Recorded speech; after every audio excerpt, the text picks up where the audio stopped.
Tiles often have arrows on the back to indicate directional orientation, so patterns, textures, and rectified edges line up consistently across the installation. When installing ceramic tiles with directional orientation markers, always inspect the back of every tile before you mix boxes or begin laying. Those arrows show the intended face direction and how the tile was cut or glazed at the factory, so that glaze variation, veining, or surface texture flows uniformly from one tile to the next.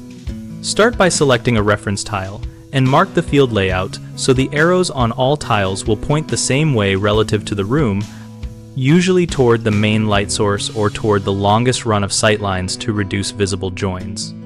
When you carry tiles from boxes to the work area, keep them grouped with arrows aligned and do not flip pieces during wet setting unless the manufacturer explicitly allows it. If using patterned or wood look tiles, plan the sequence so repeat motifs progress in the natural reading direction and tile orientation maintains left to right or front to back continuity as appropriate. For textured tiles, angle or directional slip resistance features are designed to perform a certain way, so matching arrows preserves intended grip and wear characteristics.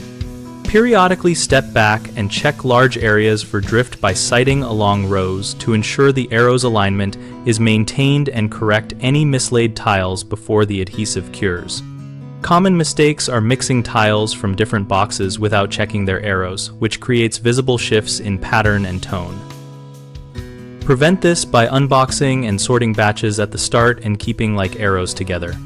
Another issue is rotating tiles to save time, which breaks directionality and makes texture look inconsistent. Avoid this by always orienting each tile to match the agreed reference direction and stop if you run out of tiles from the same production lot, so you can reassess. A third problem is assuming arrows only matter for aesthetic tiles, when some functional tiles have directional structure that affects drainage or slip. Check the technical datasheet for intended flow or slip direction and follow that orientation. We run bighomeprojects.com to help homeowners find trusted local contractors and to help contractors find new projects that match their skills. We also host an active discussion community where homeowners and professionals exchange tips about topics like directional tile orientation and practical installation strategies.